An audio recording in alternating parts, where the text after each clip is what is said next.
Goeienaand, lieve luisteraars, vriende. Dankie vir die wonderlike voorreg om vanaand weer 'n paar oomblikke saam met jou stil te word. Ons tydjie saam is besig om kort te raak. Wat 'n wonderlike voorreg om op hierdie manier ook saans in mekaar en veral in God se teenwoordigheid te wees. En ek kan maar net die gebed uitspreek dat hierdie reeks vir jou op 'n manier so baie betekenend het as wat dit vir my beteken het. 'n reeks waarin ons regtig saam op reis kon gaan en amper die voetspore van God probeer volg. Ons het op 'n stadium vir mekaar gesê, miskien raak die tree op sekere plekke bietjie lank en voel dit of ons agterraak. Maar wat 'n wonderlike troos om net te weet dat ek en jy in die teenwoordigheid lewe van 'n onverklaarbaar, almagtige God, wat vir ons sorg. Voordat ons by vanaand se tema kom ons word eers stil in gebed.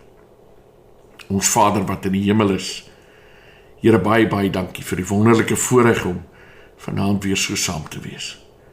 Dankie, Here, dat ons daarna kan uitsien dat U vanaand met ons praat.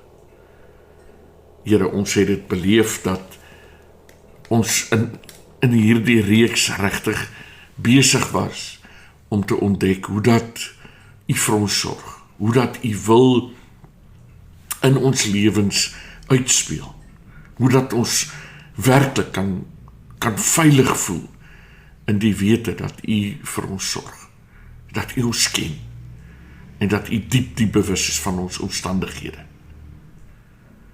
Maar dankie ook, Here, dat ons kan weet dat, ja, ook as ons keuses maak, ook as die lewe soms met ons in 'n ander rigting beur, wat dalk nie vir ons voel soos U wil nie, dat ons steeds aan U kan vashou, as 'n lewende God. En Here, vanaand kom ons by 'n tema, waar ons dalk nie wil wees nie.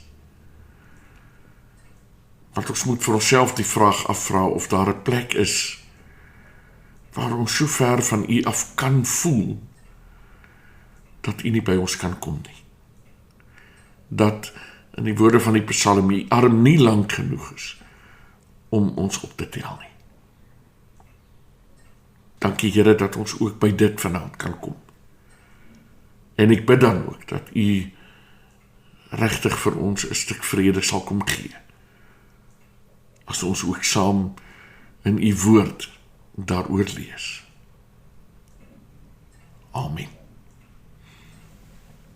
Vriende, ons het gisteraand, net gou so 'n oombliekie terug te kyk, vir mekaar gesê dat God se almag en God se wil nie deur my en jou gebede of deur wat ons van God glo ingeperk kan word nie. Julle onthou die teks daar in Markus 9.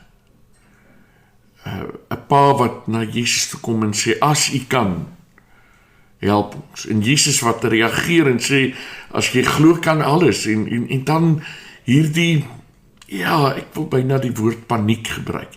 Hierdie paniekerige uitroep van 'n pa wat sê, maar ek glo, ek probeer my bes om te glo, help my as ek dan in my geloof tekort skiet. Uiteindelik het ons vir mekaar gesê dat die krag en die omvang van my geloof oor God nie kan bepaal wat God kan doen en nie kan doen nie. En dis iets om aan vas te hou. Dit is regtig iets wat vir my en vir jou die vrymoedigheid kan gee, om net te glo dat hierdie God alles kan doen. Nou, het is een ding om te sê, dat nie my geloof of my gebede God se almag kan beperk nie. Die vraag wat ons eintlik vanaand by wil kom is, ten spyte van dit wat ons in Psalm 139 verlede donderdag al eintlik vir mekaar gesê dat ek nie van God af kan wegvlug nie. Onthou julle daai pragtige teks wat sê al gaan ek op in die hemel, dan is hy daar, gaan ek af in die doderyk, is hy daar, vlug ek na die weste of na die ooste, is hy daar. Wil ons vanaand dan uiteindelik by die vraag eintlik kom stilstaan. Kan dit wees dat ons emosies ons kan vat na 'n plek toe waar ons dink hier is ons sonder God? Julle sal nou hoor, ek speel so 'n bietjie met my woorde, want dis baie maklik om te sê my verstand gaan my aanhoudend herinner dat God by my is, dat geen omstandighede hom van my kan vervreem nie. Maar ons harte, ons emosies. Nou, ek wil myself eintlik so vir 'n oomblik onderbreek en sê, vriende, ek dink ons taal laat ons soms in die steek. Wat ek daarmee bedoel is, mense sê deesdae nogal redelik maklik, ek voel depressief. Ek dink net, en vanaand se tema gaan nie ingaan in die hele saak rondom depressie nie. Ek dink net ons taal, ons manier van praat, en kan ek maar sê, ek dink ons manier van dink oor iets soos depressie is nog heeltemal ontoereikend. Ek dink net ons het doodgewoon te min simpatie of empatie met mense wat werklik in stryd is met iets soos depressie. Ek dink ons dink nog te maklik daaraan sommer net as 'n geit. Terwyl dit in ons moderne era 'n wesenlik erkende gesondheidstoestand is, wat ek en jy baie ernstig moet opneem. So, ek wil dit vir jou sê, omdat ek nie wil hê dat hierdie boodskap, hierdie tema ingetrek moet word in 'n gesprek waar dit werklik oor gediagnoseerde depressie gaan nie. Ons praat verkeerd as ons sommer net sê ek voel depressief. Want die gemiddelde mens wat vandag 'n bietjie depressief voel, is môre weer oké. Al is later vandag sommer weer oké. Terwyl binne die kliniese diagnose van depressie, jy nie sommer net nou weer oké is nie. So hou dit net in gedagte. So goed, kom ons vra dan nou die vraag, waar kan ek beland in my emosies, in my gedagtes, waar God nie kan wees nie? Nou die teks wat ons lees, Matteus 27, is deel van 'n bekende verhaal, Jesus se verhaal, en ons vind hom aan die kruis. Ek lees vir ons daar van vers 45 af. Van 12 uur af het daar duisternis oor die hele land gekom, en dit het tot 3 uur geduur.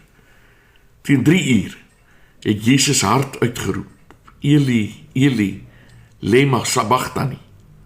Dit is, my God, waarom het U my verlaat? Party van die wat daar gestaan het dit gehoor en gesê, hy roep vir Elia. Een van hulle hardloop toe gou, vat 'n spons, maak dit vol suurwyn en hou dit op 'n stok vir hom om te drink. Maar die ander sê, wag, laat ons kyk of Elia hom kom red. Jesus het weer hard uitgeroep en die laaste asem uitgeblaas.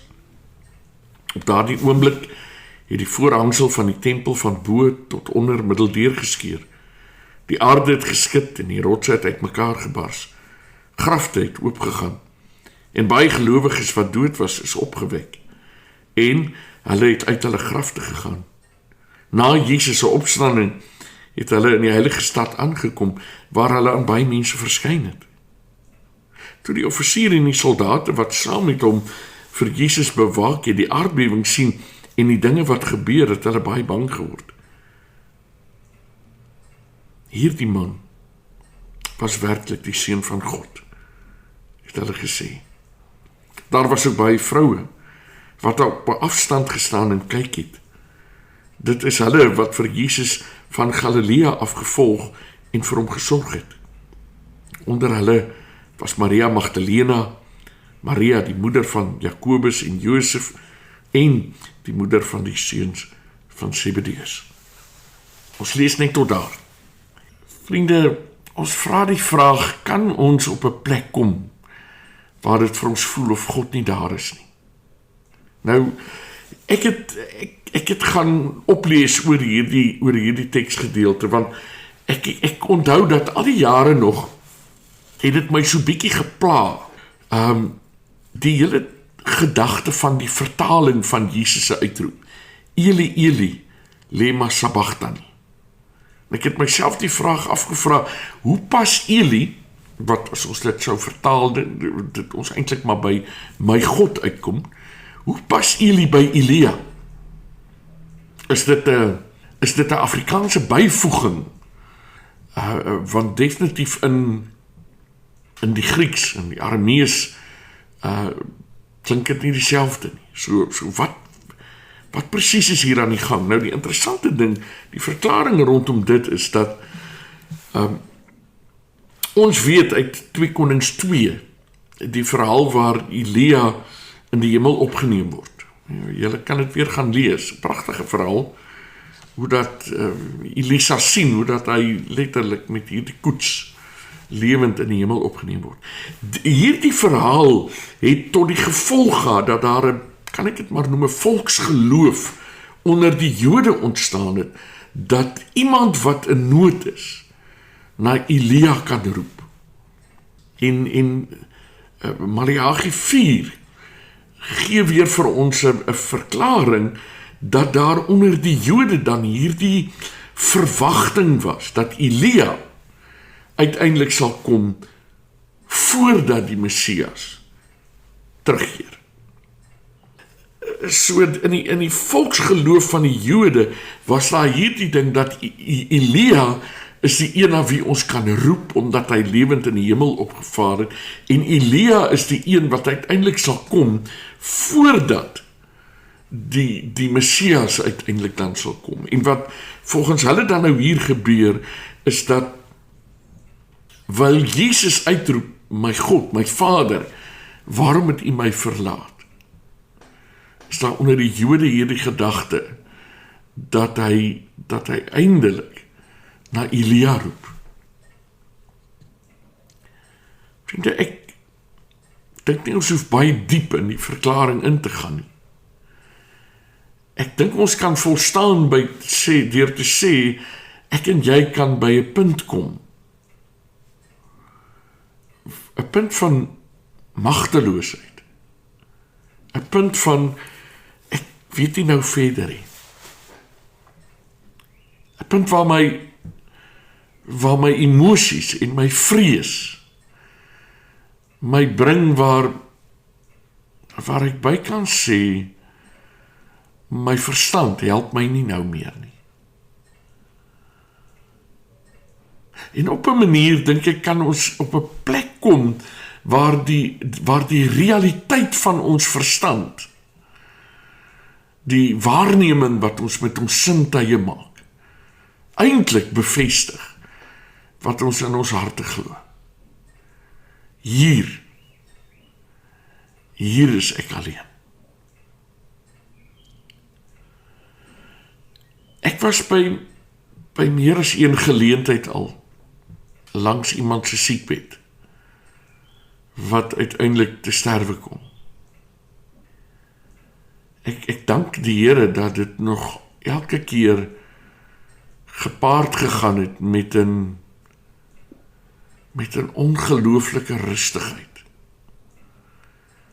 Amper 'n vreemde soort heiligheid, waar jy eintlik as gelowige nie anders kan nie as om te bely, hier, waar ons nou is, hier is God 'n werklikheid. Vriende, 'n interessante ding, as jy daar staan langs 'n sterwende persoon se bed, met die familie rondom jou, dan is dit amper asof ons besef, hier bid jy, wel op 'n manier seker nog vir 'n wonderwerk, maar jy bid meer vir vrede, as wat jy bid vir genesing. Dit is 'n vreemde plek, en 'n vreemde omstandighede om in te wees. Ek dink jy was ook al op so 'n plek, dalk nie by die sterfbed van iemand nie,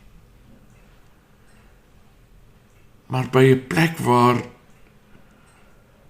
of dit 'n aankondiging, 'n diagnose van 'n dokter is, of dit die finale besef van 'n verbrokkelde huwelik is, of dit die verskriklike tyding is van iemand se afsterwe, ja, of dit die magteloosheid is wat ons beetpak as iemand aankondig dat ons werkloos geraak het, of dit net doodgewoon die loutere vrees is van stygende lewenskoste en die onsekerheid in 'n verkiesingsjaar oor nie net wie gaan wen nie, maar uiteindelik hoe dit my en jou lewe gaan impakteer. Wat ook al die omstandighede. Dit lyk vir my, ek en jy kan op 'n plek kom waar ons regtig wil sê, Here, waarom is ek alleen? As U vir my beloof dat U my nooit alleen los nie. Waarom is ek alleen? Waarom voel dit asof ek sopas buite die reikwyte van U genade gekom het? Vriende, my swaar het in sy opleiding om 'n gyro-vlieënier te wees, by geleentheid vir my gesê, een van die dinge wat hom die meeste bekommer is, as jy so begin vlieg met 'n instrukteur, wat kan jy doen wat so verkeerd is, dat hy dit nie kan regmaak nie? Vriende, ons vind vir Jesus aan die kruis. As ons dit gou vir onsself moet in perspektief probeer plaas, van donderdagoggend af, is hy al besig en aan die gang. Hy het die disippels beveel om vir hulle die bovertrek gereed te maak. Wat presies daardie dag alles gebeur het, weet ons nie, maar ons weet dat donderdag aand na nagmaal is hulle Olyfberg toe, Getsemane toe. Daar bid hy, julle sal dit onthou, maandag aand, Vader, as dit moontlik is, laat hierdie beker by my verbygaan. Met sy opstaan daar, vind hy die disippels aan die slaap, maar hy's wakker. Kort daarna is Judas se verraad. Vanuit die verraad word hy in hegtenis geneem, die hele nag ondervra, gegeesel, gepynig. Daar's nooit kans om te rus nie. Hy moet voor Pilatus verskyn. En wanneer Pilatus uiteindelik die die vonnis onder groot druk uitspreek, word hy direk daarvandaan geneem en moet hy die dwarslat van sy kruis dra. Op Golgotha word hy aan die kruis vasgespijker. Jy hoef nie baie ver te lees oor kruisiging om te kom op die punt waar dit doodgewoon baie duidelik word, dat dit selfs vir die Romeinse tyd die wreedste manier was waarop jy gestraf kon word. Om in 'n arena by leeu's gegooi te word, was eintlik vinnig. 'n Leeu het nie gewag nie. Kruisiging daarenteen is 'n verskriklike lyding. Dinge soos jou liggaamsposisie, die feit dat jy met uitgestrekte arms hang, maar ook op 'n klein dwarshoutjie staan, is verskriklik. Hierdie verskriklike lyding vat Jesus uiteindelik op 'n emosionele punt, waar die pyn, die lyding, die ure se wakker wees, waar hy net uitroep, waarom het U my verlaat?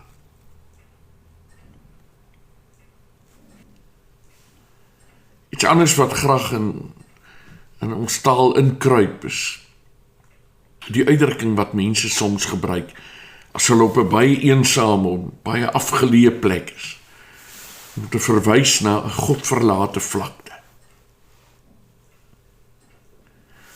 Vriende, dis eintlik môre aand se tema, dit raak aan môre aand se tema. Maar ek kan vanaand vir jou sê, daar is nie so 'n plek nie. Terug by die belofte van onder andere Psalm 139. Daar is nie so 'n plek nie, maar om dit kognitief, om dit met ons verstand vir mekaar te sê, help ons baie keer nie. Want my hart en my gedagtes kan my neem na 'n plek waar ek saam met Jesus kan uitroep, waarom het U my verlaat? Vriend, ek dink die rede waarom hierdie tema so deel moet wees van 'n reeks oor God se almag, lê in die belofte dat daar nie so plek is nie. Dat daar op hierdie aarde, dat daar in hierdie lewe nie 'n plek is waar God nie vir my en vir jou God is nie. Maar ek dink ook die krag van hierdie verhaal lê daarin dat ek en jy op 'n vreemde manier veilig kan voel, as ons dalk iewers in ons lewe voel, God is nie nou hier nie. En ons kan dit maar vir God sê, want hy verstaan. Sy eie seun was daar. As ek en jy op 'n plek in ons lewe kom, en mense sê dit soms vir my, ek kan nie meer bid nie, ek weet nie meer hoe om te bid nie, dat is ons waar Jesus aan die kruis is. Waar die emosies net so werklik is, dat het voel of ons uit God se genade uitgeval het, uit God se almag uitgeval het.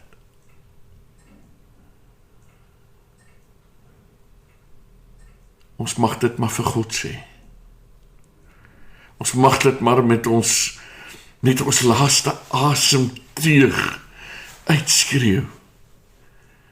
Here, ek voel nou verlate. Dit is vir my die pragt van Psalm 23. Ietsie daarvan het eintlik verlore gegaan in die nuwe vertaling wat praat van al gaan ek deur donker dieptes. Die 53 vertaling het gepraat van 'n dal van doodskade weer.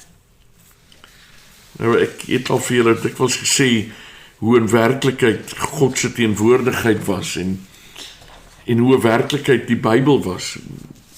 En ek is die Here innig dankbaar daarvoor. Snaaks hoe dat ek as kind nie regtig geweet het wat op dese aarde 'n dal van doodskaduwee is nie. Dis 'n vreemde woord.